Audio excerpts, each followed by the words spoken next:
Meu irmão Mateus, olha que jovem aí, bonito, inteligente, pregador da palavra de Deus. Vamos dar uma salva de palmas para ele.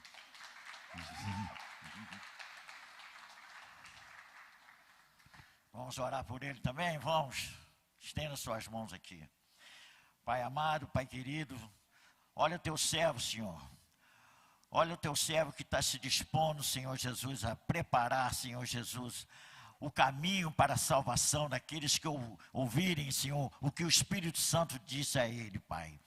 Essa manhã, uma noite, uma manhã gloriosa, Senhor, uma manhã que nós podemos sentir a Tua presença, quando o Senhor começar a mudar, Senhor Jesus, começar a entrar nos corações, na mente, daquilo que for falado, para que o Espírito Santo possa discernir as pessoas do que é necessário para conseguir viver uma vida próspera, uma vida alegre, uma vida segura com o Senhor. É através da Tua palavra. Por isso, Senhor Jesus, toma o Teu servo nas Tuas mãos.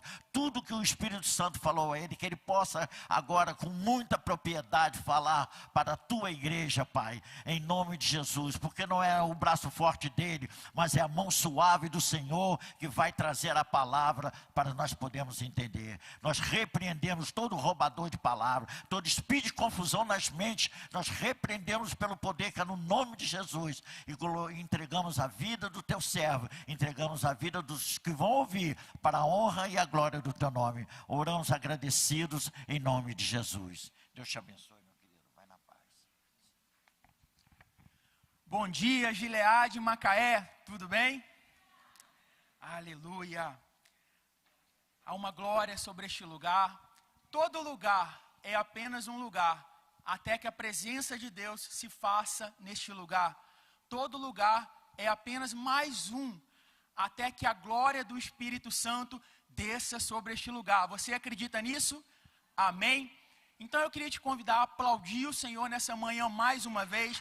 Vamos recepcionar o Espírito Santo mais uma vez neste lugar, clamando a Ele. Espírito Santo, vem sobre essa casa. O Senhor é o convidado principal. Se o Senhor não estiver aqui, de nada adianta qualquer um de nós estarmos.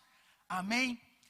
Hoje é um culto, um dia extraordinário, culto de Santa Ceia, mas não apenas isso, também dia das nossas mamães. Eu tenho 3. Calma que eu vou explicar. Tenho aquela espiritual que cuidou de mim em Macaé, mãe Nívia. Um beijo para você, pastora Nívia, hoje. Tenho minha tia, Fatinha, que cuidou de mim quando cheguei em Macaé, que tem uma consideração de mãe também. Tia, mãe, beijão.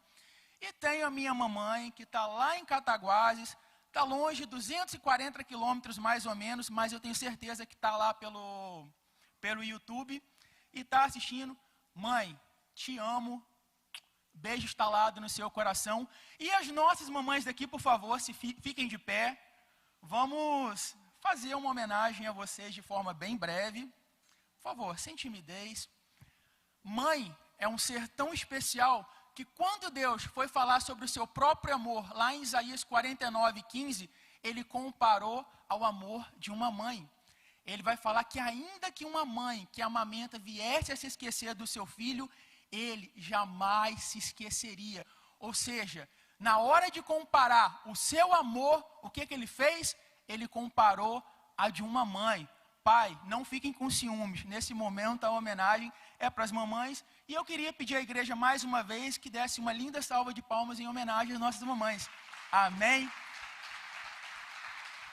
Aleluia. Glória a Deus. Irmãos, eu confesso para vocês, não vou falar que eu estou nervoso. Vou falar que eu estou na expectativa tremenda pelo que Deus vai fazer nessa manhã. A palavra que Deus trouxe ao meu coração, eu senti uma glória sobre a minha vida durante essa semana, e é a mesma glória que eu sinto sobre essa casa, sobre este lugar, já nos louvores, no momento da abertura do culto, no momento da palavra do ofertório. Eu vejo e eu posso sentir a nuvem da glória de Deus sobre esse lugar. Filipão, aquele fundinho aí para ajudar a gente. Amém? E eu queria falar um pouco sobre exatamente isso, sobre a essência dos céus derramada sobre as nossas vidas, e depois eu queria falar um pouco sobre viver o novo de Deus, coisas que nós falamos tanto, mas que são tão importantes para as nossas vidas. alguns episódios ao longo das Sagradas Escrituras vão nos mostrar momentos peculiares, onde a glória de Deus, a essência daquilo que é celestial, desceu sobre a terra. Eventos extraordinários que marcaram para sempre as gerações em que vivenciaram isso. Quando nós vamos ver na palavra, em 2 Crônicas, no capítulo 5, lá nos versículos 13 e 14, nós vamos ter uma visão de algo extraordinário que aconteceu. No momento onde Salomão está subindo com a arca, para colocar no novo templo do Senhor, 2 Crônicas 5, por gentileza, versículos 13 e 14. Projeta para mim.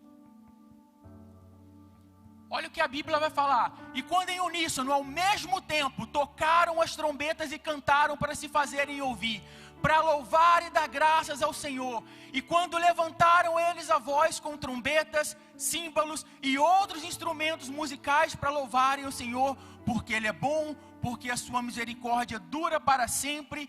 Então o templo, a saber, a casa do Senhor, se encheu de uma nuvem. 14.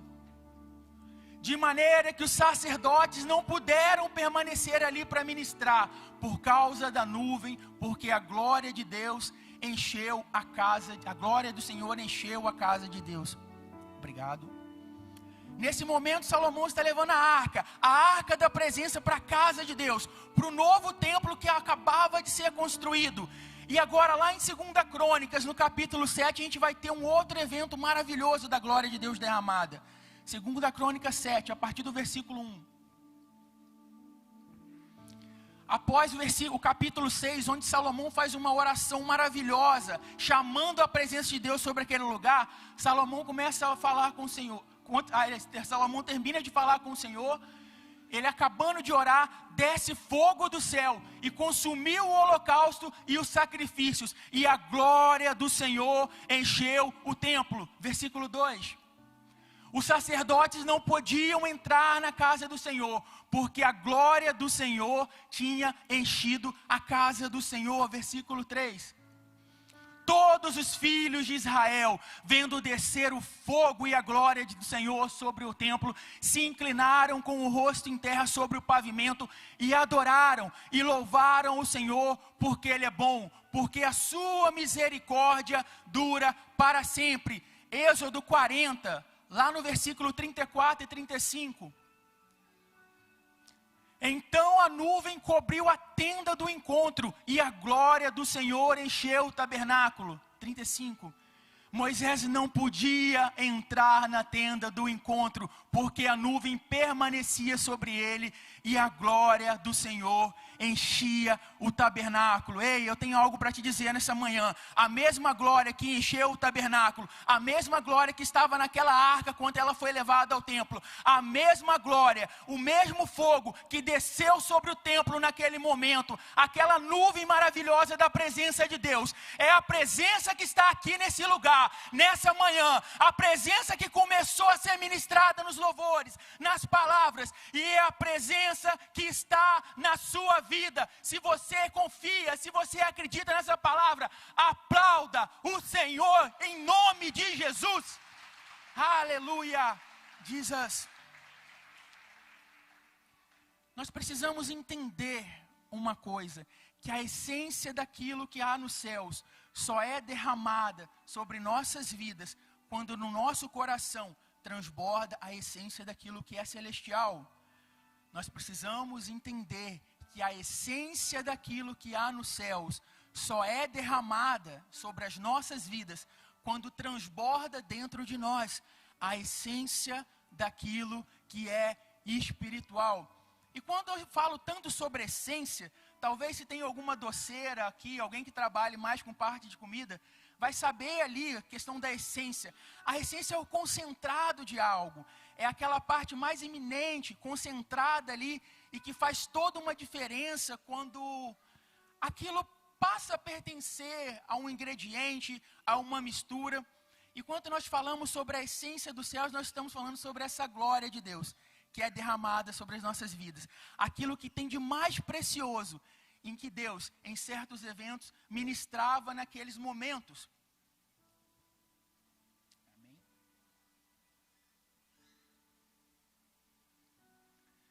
Mas havia um pequeno inconveniente naquele momento.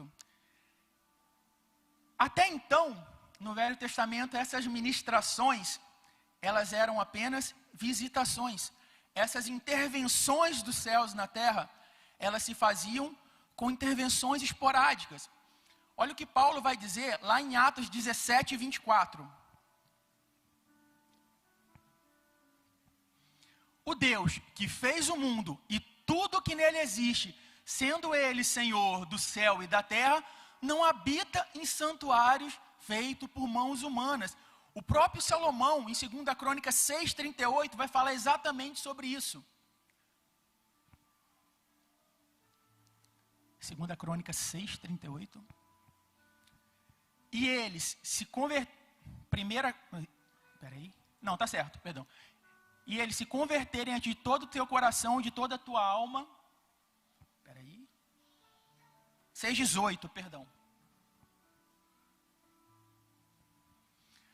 Mas será que, de fato, Deus poderia habitar com os homens na terra? Eis que os céus e até os céus dos céus não podem te conter, muito menos este templo que eu edifiquei. Havia então um pequeno problema para ser resolvido. Deus, quando ele vinha com toda a sua glória, com a essência da sua glória, era algo esporádico. Ele vinha, agia, talvez por um determinado tempo, mas aquela glória, depois de um tempo, ela se retirava. E havia uma necessidade de que algo acontecesse para resolver isso. Então, o que veio acontecer? Atos 2, do 1 ao 4, onde todos nós já conhecemos. Mas olha o que a palavra vai falar. Ao cumprir-se o dia de Pentecostes, estavam todos reunidos no mesmo lugar. 2. De repente, veio do céu um som como de um vento impetuoso e encheu toda a casa onde estavam assentados. E apareceram distribuídas entre eles línguas como de fogo, as quais pousaram sobre cada um deles. 4. Todos ficaram cheios do Espírito Santo e começaram a falar em outras línguas, segundo o Espírito lhes concedia que falassem. Todos ficaram. A partir desse momento, esse verbo toma uma nova interpretação. Todos se tornaram cheios do Espírito Santo. Quem fica é um modo transitório, mas quem se torna é um modo permanente. A partir desse momento, não havia apenas mais uma visitação do Espírito Santo, mas havia algo permanente que passaria a fazer parte das nossas vidas. O mesmo Espírito que vinha, agia e voltava, agora ele é como a chuva que vem dos céus, que para lá não torna, mas ela cumpre o seu propósito. O Espírito passa a vir sobre nós e nós nos tornamos sua habitação. 1 Coríntios 3,16. Olha o que Paulo vai falar. 1 Coríntios 3,16. Vocês não sabem que são um santuário de Deus e que o Espírito de Deus habita em vocês? João 1,24. E o Verbo se fez carne e habitou entre vós, cheio de graça e verdade. E conhecemos a sua glória, glória como a do unigênito de Deus. Aleluia, aleluia. Mas antes dessa manifestação tão extraordinária, tão linda, que a gente fala tanto sobre Pentecostes, antes aconteceu algo diferente. Agora nós vamos passar a falar um pouco do novo de Deus e todas as coisas vão se interconectar em um certo momento. Em Atos 1, a gente vai passar um pouquinho na Bíblia. Se a gente for ler o versículo 4 a 5, olha o que vai falar. Fica ligadinho. Essa é uma mensagem de Deus para a sua vida. E comendo com eles, deu-lhes ordem: não se afastem de Jerusalém, mas esperem a promessa do Pai, a qual vocês ouviram de mim. 5. Porque João, na verdade, batizou com água, mas vocês serão batizados com o Espírito Santo dentro de poucos dias. Pula para o versículo 8, por gentileza. mas vocês receberão poder ao descer sobre vocês o Espírito Santo, e serão minhas testemunhas, tanto em Jerusalém, quanto em toda a Judéia e Samaria, e até os confins da terra, Macaé, Brasil. Todos os povos ouviriam a mensagem de Deus a partir de um evento que aconteceria. Mas antes desse evento acontecer, existia uma ordem: permaneçam em Jerusalém, fiquem juntos, unidos. O que eu quero falar contigo a partir daqui? A partir daquele momento em que eles, em obediência, eles se colocam ali juntos, unidos no cenáculo, esperando por uma promessa, essa habitação do Espírito Santo, esse empoderamento do Espírito Santo, esse algo diferenciado que eles passariam a viver, era algo completamente novo. Jesus já não estava mais entre eles. Eles tinham ouvido Jesus falar tantas vezes para eles sobre o Espírito Santo, se nós formos lá em João 16, por exemplo. Mas o que eles tinham experimentado do Espírito Santo até então, eram essas questões, missões onde Deus mandou que eles fossem, os discípulos, e eles foram, curaram, fizeram coisas maravilhosas, experimentaram tantas coisas que Jesus havia falado do Espírito, mas até então eles também não eram essa habitação. Então, essa mensagem sobre ser uma habitação, sobre não ter mais o próprio Jesus físico os guiando, mas ter um Espírito Santo que iria diante deles, os empoderando, como foi falado, o próprio Espírito Santo, por meio do qual Jesus havia falado, que os milagres que ele havia feito, eles fariam maiores e superiores, não apenas eles, mas nós também, era algo completamente novo. Imagina todos eles ali no cenáculo, vários e vários homens, tantos dias, esperando uma manifestação que Jesus havia dito para eles: fiquem lá, em certo momento algo extraordinário vai acontecer, e isso vai marcar a vida de vocês para todo sempre. Vocês vão receber algo que vai transformar a vida de vocês para todo sempre. E não só a vida de vocês, mas de todos aqueles que cruzarem o caminho de vocês. E eles ficaram naquele lugar, na expectativa desse novo. Primeiro ponto que nós entendemos: só vai experimentar a essência da glória de Deus, o novo de Deus, quem se dispuser a obedecer no dia de hoje. Só experimenta aquilo que é de Deus, o novo de Deus, quem se coloca em posição de obediência hoje. Outra coisa que nós entendemos: a união com o mesmo propósito, ela atrai a glória de Deus, e essa mesma glória de Deus atrai a união entre nós. Nós vemos que eles ficaram unidos no mesmo propósito, e esse momento, essa situação de obediência foi que os possibilitou viver o cumprimento da promessa. Muitas das vezes nós temos palavras de Deus sobre nossas vidas. Deus nos promete coisas grandiosas, tremendas, e é bom nós ouvirmos de Deus o que Ele tem para nós, o que Ele já está vendo na nossa vida. Mas como é difícil nós nos posicionarmos em obediência para viver aquilo que Deus tem para nós. Porque quando Deus nos fala que algo vai acontecer, quando Deus nos transmite uma realidade, sim, depende de nós também. Deus não vai te prometer que você vai pregar para uma nação, que você vai pregar num estádio lotado, e você vai ficar na sua casa, e daqui a 5 anos, Deus vai aparecer e vai bater no seu ombro: ei campeão, vamos lá, vamos pregar para as nações, ei campeão, vamos lá pregar que tem um estádio lotado te esperando. Não. Eu preciso me preparar em obediência. Eu preciso buscar ser melhor a cada dia. Eu preciso me encher das coisas de Deus. Uma coisa que eu falo para todos os jovens, quando geralmente eles se convertem, quando eles voltam para Jesus, eu falo: ei, o que te define não é o que você deixou quando você aceitou Jesus, ou quando você voltou para Ele, mas aquilo que passa a te preencher a partir daqui. Não existe santuário vazio. De alguma forma, o santuário que é a sua vida, como Paulo falou em 1 Coríntios 3,16, vai ser preenchido. Mas quem vai preencher esse santuário da sua vida? Se é o Espírito Santo de Deus, eu quero te dizer, você vai ter uma vida de leitura, você vai ter uma vida de oração, você vai ter uma vida de busca com Deus, pois a própria Bíblia nos fala que aqueles que dizem caminhar com Jesus devem andar como Ele andou. Não existe outra forma diferente disso, de viver os sonhos de Deus, de viver os planos de Deus, de viver o novo de Deus, sem um posicionamento dessa forma. Então vamos lá. Mas quando a gente fala sobre viver o novo de Deus, ou sobre viver qualquer coisa nova nas nossas vidas, o primeiro ponto sobre viver o novo é que viver o novo causa medo. Estou falando mentira? Quando há algo novo para a gente viver, quando vem algo para tirar a gente da nossa posição de conforto, não causa aquele medo? No seu trabalho, quando você vai ser promovido e você vai para uma função que você não está acostumado, não causa aquele medinho, cara, como é que vai ser? Sei lá, será que as pessoas vão me respeitar? Como é que vai ser lá quando eu tiver a responsabilidade de tomar uma decisão, de fazer algo novo?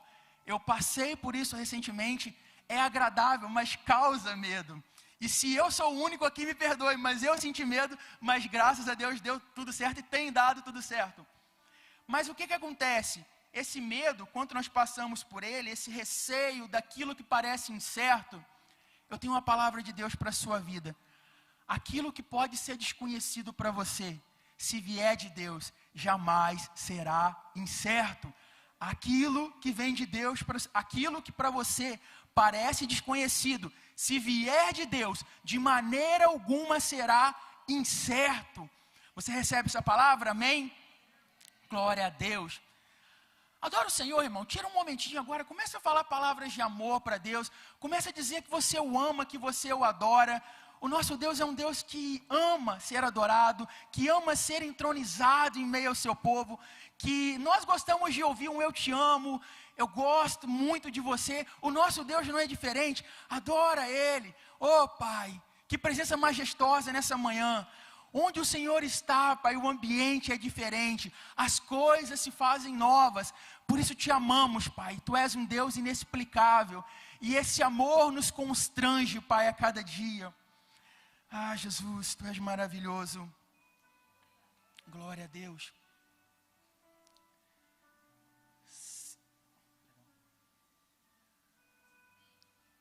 E sabe o que acontece com esse medo? Você até aceita viver o novo, mas você faz o quê? Você cria um backup com as coisas do passado. O que é um backup? Backup, você salva, lá falando de forma bem grotesca, no seu computador um ponto anterior aonde você vai instalar alguma coisa, onde você vai fazer uma modificação. O que acontece? Se der ruim, você faz lá uma restauração no sistema e você volta ao ponto anterior onde tudo está errado. E na vida do crente isso não acontece, só na minha. A gente vai lá e deixa um backup pronto, ou seja, eu vou viver o novo, mas se der errado, eu volto nesse backup e volto ao ponto onde tudo ainda estava certo. Deixa eu te falar uma coisa, igreja. A vida com Deus é uma vida onde a gente rompe as pontes com o passado. É uma vida de destino, mas sem mais uma origem para você voltar. Se um dia você aceitou o novo de Deus, não interessa mais o que passou, não interessa mais de onde você saiu, não interessa o ponto anterior. É uma vida que daqui para frente você vai caminhar com Deus. Ele vai te guiar, Ele vai te levar de novo em novo, de novo em novo, de glória em glória, de vitória em vitória. Vão haver dificuldades em certos momentos? Vão, mas fiquem calmos. Ei! Eu já li o último livro da Bíblia, como diria Billy Graham. Termina tudo bem. E na sua vida não vai ser diferente. Vai dar certo. Aquilo que Deus te chamou vai se concluir. Aleluia. Aleluia. Glória a Deus. Entenda uma coisa. Deus jamais te convidará a estar num lugar onde previamente Ele já não esteja. Um dia Deus olhou para os nossos bispos e falou: ei, Bispo Dário, Bispo Elaine, venham, porque eu tenho uma igreja de aproximadamente 1000 pessoas para vocês cuidarem. E esse mesmo Deus que um dia falou para eles: venham onde eu já estou, é o mesmo Deus que hoje diz: venham para uma igreja de 3.000 membros. Eu preciso entender que Deus não me chama para um lugar incerto, para um lugar desconhecido. Mas quando Deus me dá uma palavra, Ele já está no lugar do cumprimento dessa palavra. Deus não é um amigo que dá ideias. Deus transmite realidades sobre as nossas vidas. E quando Deus está falando, ei, vem viver o novo, Ele já está no seu novo e Ele está te chamando, vem viver o novo que eu tenho para a sua vida. Amém? Aplaude o Senhor em nome de Jesus. Aleluia. O segundo ponto, quando a gente fala sobre viver o novo de Deus, é que viver o novo de Deus significa mexer com a nossa zona de conforto. E essa talvez é a parte que mais doa. Em Isaías 43, vamos lá do 18 ao 21, olha o que o profeta Isaías fala. Não fiquem lembrando das coisas passadas, nem pensem nas coisas antigas. Eis que faço uma coisa nova, agora mesmo ela está saindo à luz. Será que vocês não percebem? Eis que porém um caminho no deserto e rios nos lugares áridos. 20. Os animais do campo me glorificarão, os chacais e os filhotes de avestruzes, porque porei água no deserto e rios nos lugares áridos, para dar de beber ao meu povo, ao meu escolhido. 21.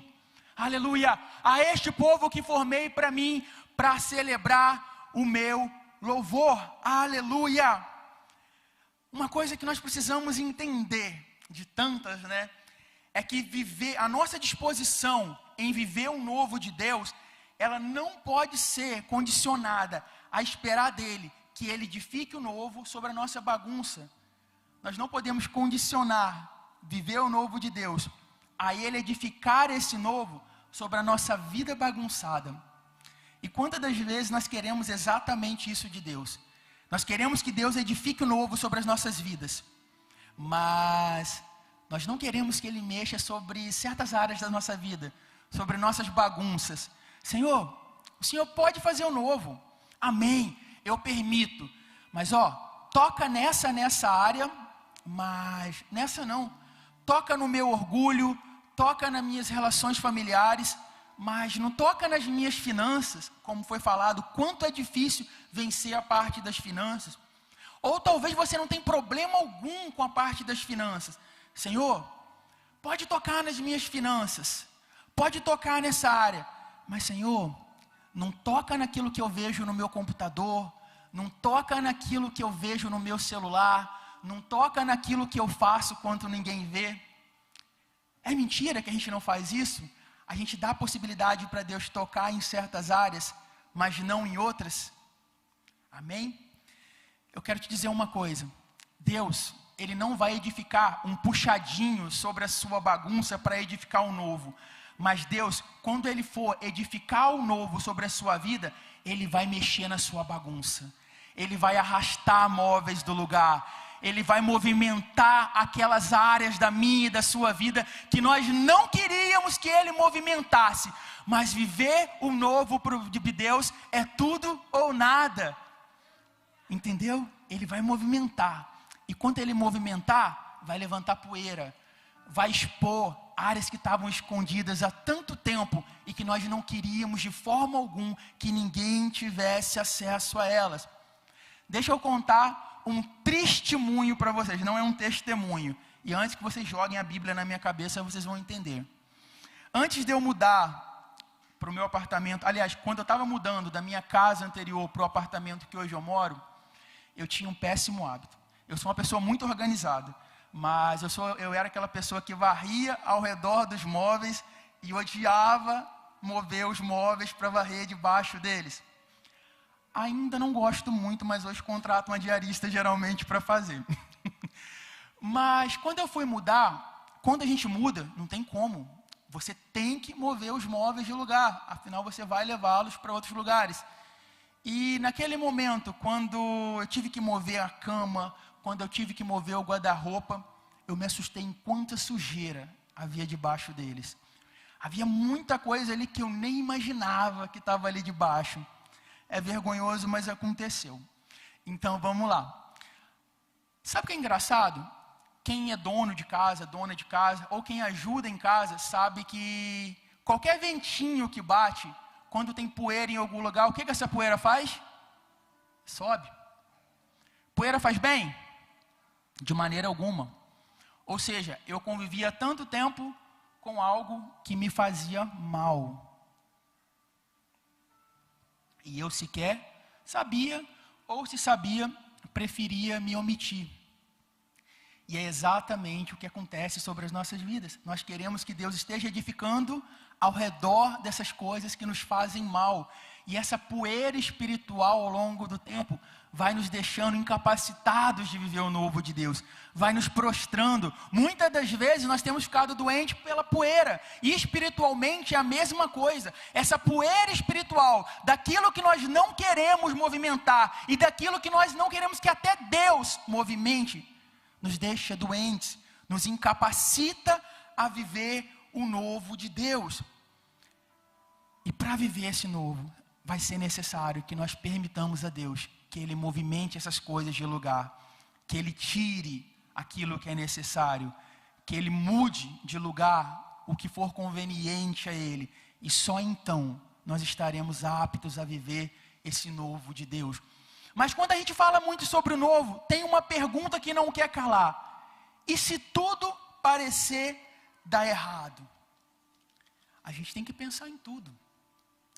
Mas se tudo parecer dar errado, a primeira coisa que eu quero te dizer é que não será o fim. Porque se Deus um dia te chamou para o novo de Deus jamais dará errado. E se ainda assim, por um instante, parecer que deu errado, eu vou estar disponível para a próxima sessão. Eu vou estar disponível para o novo de Deus. Eu vou entender que o meu ciclo naquele momento finalizou e que existe um novo ciclo preparado para a minha vida. Existe um novo de Deus, redundância à parte, mas que me levará a viver algo grandioso diante de Deus. Amém? Mateus, mas o que você está falando parece uma besteira. Parecer que o que Deus me falou vai se frustrar. Então vamos lá. Alguns personagens da Bíblia, em algum momento, os seus grandes chamados pareceram se frustrar. Quando nós lembramos sobre José, realidade, abandonado pela família, vendido como escravo, injustiçado diante de Potifar, esquecido no presídio, na cadeia, novo de Deus para a vida de José, governador de todo o Egito, aquele que salvaria a sua família da fome. Vamos falar sobre Abraão. Abraão até então não tinha um filho legítimo para ser herdeiro de todo o seu legado, de todas as suas coisas. Recebe uma promessa de Deus de que teria um filho. Com quantos anos? 75 anos. Passa 76, 77, 78, 80, 85, 90. Ele tinha uma promessa, mas o filho não vinha. 95. Lá para 99 anos, a promessa se cumpre. Ou seja, a realidade era de algo que parecia ter se frustrado, de algo que não se cumpriria. Mas quem permanece crendo que Deus, se Ele prometeu, quem tem promessa de Deus tem garantia. Se Deus te prometeu uma coisa, você tem a garantia de que passe o tempo que for, vai se cumprir. Afinal Ele fala, passarão céus e terra, mas as minhas palavras, essas jamais passarão. Amém, igreja? Ei, Jesus, aleluia. Qual era a realidade de Abraão? Qual era o novo para Abraão? Eu falei a realidade. O novo de Deus dizia, pai de multidões, pai da fé, participante da genealogia de Cristo, pai da semente que mudaria todas as nações, onde eu estou incluso, onde você está incluso. Davi, quando nós falamos sobre Davi, franzino, pequeno, o menor da sua família, quando Samuel vai lá escolher o novo rei que seria ungido no lugar de Saul, a realidade de Davi, esquecido por todos, nem cogitaram que Davi podia ser entre todos os filhos. Amém? Mas o que dizia o novo de Deus sobre a vida de Davi? Futuro rei de Israel, um homem segundo o coração de Deus. Entenda, às vezes parecerá que as coisas estão fora de lugar, parecerá que aquilo que Deus prometeu não está indo de acordo com o que você acha que é certo ou errado, sobre conclusão ou não conclusão, mas o processo de Deus faz parte do propósito de Deus, e no próprio processo, Ele já está contigo. Davi recebeu uma promessa quando tinha 17 para 18 anos, foi se tornar rei com quase 30 anos, mas durante esse processo, ele já viveu no palácio, ele experimentou coisas grandiosas de Deus. Entenda, aquilo que talvez no seu processo está parecendo que está dando errado, é justamente o que está sendo movido por Deus para dar certo. A Bíblia fala em Isaías, eu não vou lembrar agora exatamente onde, mas fala que os caminhos de Deus são mais altos do que os nossos, e os planos deles bem superiores aos nossos. Nós podemos enxergar talvez a 1 quilômetro de distância, e a nossa visão é completamente limitada, mas a visão dos céus, a visão de Deus, ela é atemporal. Ele vê passado, presente e o futuro. Ele está vendo todas as coisas a todo momento, inclusive a promessa que Ele te fez se cumprindo. Ou seja, meu querido, minha querida, não se assuste quando hoje parece se frustrar, quando você se acha talvez com um pouco mais de idade para se cumprir a promessa de Deus. O que Deus me prometeu, no dia em que eu recebi a promessa, eu caí sentado no meu sofá e a primeira coisa que eu pensei, Senhor, eu já estou velho para se cumprir. Mas eu entendi que o Deus que prometeu, Ele é fiel e nenhuma das suas palavras jamais se frustrarão. Aleluia! Concluindo, igreja, a gente precisa entender uma coisa, o processo de construção de Deus, ele passa primeiro por um processo de desconstrução. E é o que a gente estava falando sobre quando parece que às vezes está dando errado. Por quê? No primeiro momento, quando se levanta a poeira, quando se move as coisas de lugar, quando gera uma bagunça maior do que o início, parece que está o quê? Pior do que antes. Não é? Mas exatamente esse processo de parecer que está pior do que antes, é exatamente o que vai levar a dar certo no final. Afinal, o final das coisas, ficou até redundante, o final das coisas jamais será comparável com o início delas. Aliás, o início jamais será comparável com o final. O final daquilo que Deus faz sempre é perfeito. No princípio pode parecer um pouco mais bagunçado, mover as coisas de lugar, levantar a poeira, arranhar talvez um pouco o chão. Esse processo que talvez se a gente traz para a nossa vida, parece até doloroso, né? Deus movendo aquelas coisas de lugar, transformando um coração, transformando a mente, transformando costumes, transformando o caráter. Hoje parece tão complicado, mas aí passa um ano, passa 2. Olha para a sua vida agora. Você é igual ao dia que você veio nesse altar, ou em algum outro altar espalhado por esse Brasil ou mundo, entregou sua vida para Jesus? Se a sua vida é a mesma até hoje, eu quero te dizer que tem algo muito errado e que talvez você pode procurar o pastor, pode me procurar, vamos conversar. Mas a sua vida, ela pode até ter passado por um estágio inicial onde as coisas pareceram mais difíceis, mas hoje você está mais saudável, você está mais forte, você está mais preparado.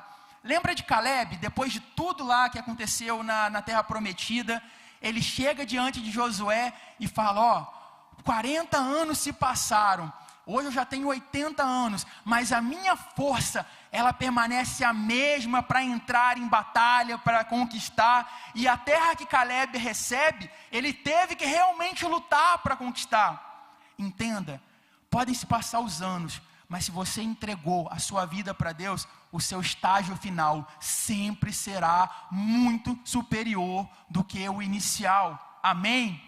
Glória a Deus. Aleluia. Amém. Mas por que eu falei sobre, primeiro, viver, sobre o derramamento da essência dos céus, e depois sobre viver o novo de Deus? quando a gente volta lá em Atos 2, aquele momento onde ele se dispõe a estar naquele lugar e a receber ali o Espírito Santo de forma como habitação, como algo permanente, foi justamente o que os capacitou a viver tudo o que se sucederia dali em diante. E qual foi o resultado disso, igreja? De imediato, milhares de conversões. Se você for ver, Pedro faz um discurso e 3.000 se convertem. Outro discurso, 5.000 se convertem. O evangelho começa a ser pregado a todas as nações. Milhares e milhares começam a ser curados. Tantos e tantos ouvem a palavra de Deus, até que um dia essa palavra chegou numa cidade chamada Macaé, numa igreja chamada Gileade, e onde também você fomos impactados, transformados, capacitados para viver algo extraordinário nas mãos desse Deus. Aleluia, amém. E para terminar, eu gostaria, se os músicos quiserem já ir subindo, amém, estou aprendendo. Eu queria deixar uma pergunta para a sua vida. Duas, na verdade. O que você vai fazer com essa palavra? E como ela vai influenciar a sua vida? Talvez viver o novo de Deus sobre a sua vida seja entregar a sua vida para Jesus. Talvez viver o novo de Deus sobre a sua vida seja se reconciliar com Ele. Ou ainda, talvez viver o novo de Deus signifique chamar o Espírito Santo para movimentar águas que estão paradas há tanto tempo e que Ele possa de novo movimentá-las na sua vida. Mas eu tenho certeza que para cada um de nós há um novo de Deus a ser vivido nessa manhã. Há um novo de Deus para ser vivido sobre as nossas vidas. E que nesse momento, enquanto o ministério de louvor estiver adorando, concentre o seu coração, que o seu coração esteja ligado a esse louvor. Amém? Aleluia. Fique em espírito de oração em nome de Jesus. Oh, Jesus. Aleluia. Aleluia.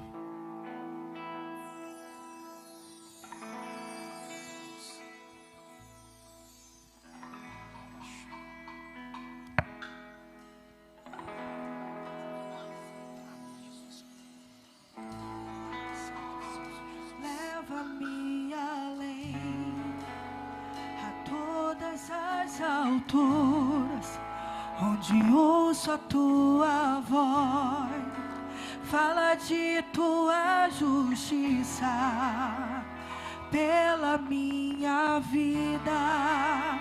Jesus, esse é o teu sangue.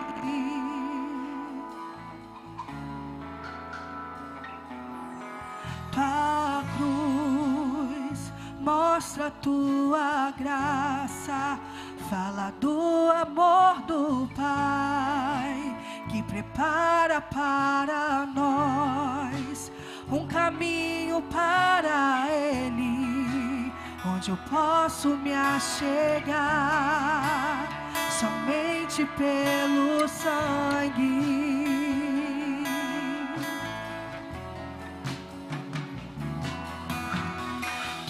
Nos lava dos pecados, que nos traz restauração.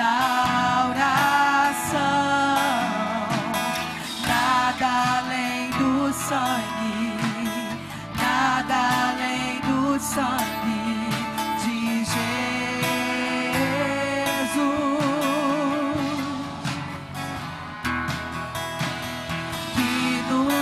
Faz brancos como a neve, aceitos como amigos de Deus.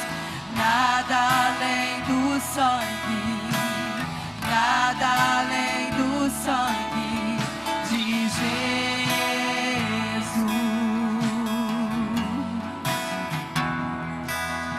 A cruz mostra a tua graça, fala do amor do Pai, que prepara para nós um caminho para Ele, onde eu posso me achegar somente pelo sangue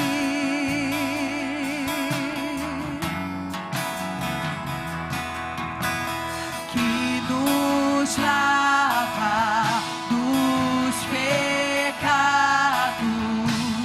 que nos traz restauração. Nada além do sangue, nada além do sangue de Jesus,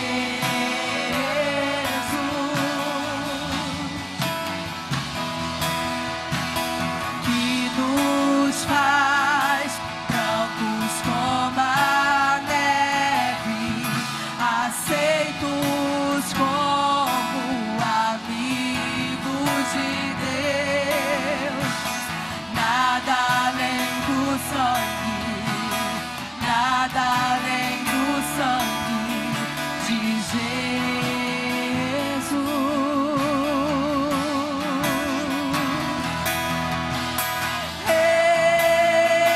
Eu sou livre.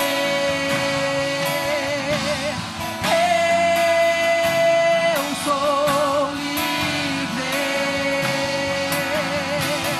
Nada além do sangue, nada além do sangue de Jesus.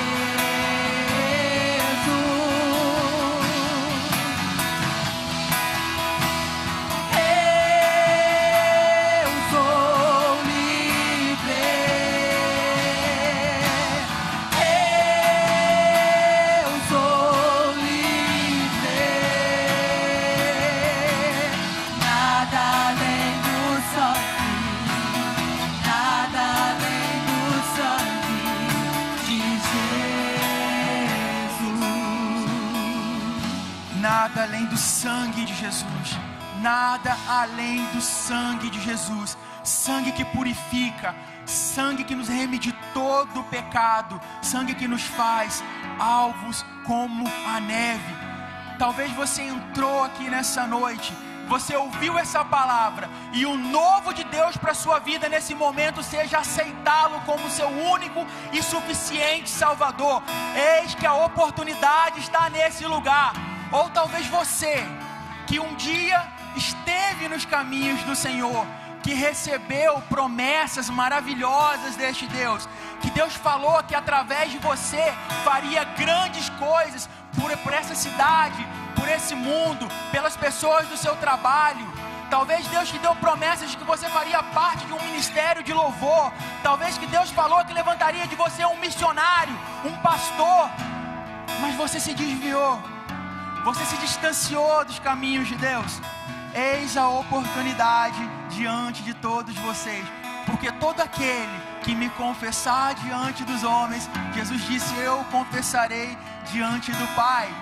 A palavra fala que todos aqueles que creram nele, ele deu-lhes o direito de se tornarem filhos de Deus. Entenda uma coisa, um dia nós fomos criados como criaturas de Deus, mas a criatura em si, ela ainda não é filho. Mas o processo de Deus de filiação é um processo adotivo. E quando nós confessamos a Jesus como nosso único e suficiente Salvador, Ele pega e nos enxerta nele como filhos. E nós passamos a ser filhos, herdeiros e co-herdeiros em Cristo. E tudo isso que nós falamos sobre viver o novo de Deus passa a ser um direito sobre a sua vida através da palavra. A palavra que fala que Ele é fiel para cumpri-la. Ei, talvez essa seja a melhor oportunidade da sua vida. Talvez você não vá ter outra de entregar a sua vida para Jesus, de se reconciliar com esse Deus maravilhoso que um dia me resgatou do lamaçal de pecado, que um dia me pegou quando eu não tinha valor algum e transformou a minha vida. Um dia que Deus fez com tantas pessoas que hoje estão aqui e são bênçãos. Esse é o mesmo Deus que quer te tirar desse lamaçal onde você está hoje e te resgatar e transformar a sua vida de uma vez por todas. Se você quer tomar essa decisão nessa noite, de aceitar a Jesus como seu único e suficiente Salvador, se você quer se reconciliar com Ele, eu quero te convidar a dar um passo de fé, está aqui à frente. A igreja, intercede em nome de Jesus. Eu sei que tem vidas aqui nessa manhã para tomar essa decisão. Pode parecer a decisão mais difícil da sua vida, mas lembra quando nós falamos que o início pode parecer difícil, mas que o final não poderá se comparar com o que Deus fará. Talvez o seu coração esteja ardendo nesse momento. Você quer viver esse novo de Deus, mas a vergonha, eu vou estar ali na frente, diante de todos. A igreja está até de olhos fechados nesse momento. A Bíblia nos fala que há uma festa no céu quando um pecador se arrepende. Entenda, você pode gerar uma festa nos céus nessa manhã. Se talvez você ainda não tomou essa decisão, este é o momento. Este é o momento. O Espírito do Senhor está aqui neste lugar e Ele quer mudar a sua vida de uma vez por todas. Não deixe para amanhã. O amanhã sim é incerto. O novo de Deus jamais. Se você ainda não tomou essa decisão, ou se você se afastou, eu não vou me delongar, até porque nós temos a Santa Ceia ainda hoje. Mas se você precisa tomar essa decisão de aceitar a Jesus, ou retornar aos caminhos do Senhor, eu quero te fazer esse convite nessa manhã. Vem aqui à frente, nós vamos estar orando por você. Nós vamos estar orando para você estar recebendo o Espírito Santo. Não perca essa oportunidade. Amém? Todos que estão aqui já aceitaram a Jesus? Então glória a Deus. Aplauda o Senhor em nome de Jesus. Aleluia. Glórias ao teu nome, Senhor. Tu és digno de ser adorado, Pai. Obrigado por essa mensagem, Pai, pelo que o Senhor falou aos nossos corações. Em nome de Jesus. Deus abençoe a amada igreja. Em nome de Jesus. Amém.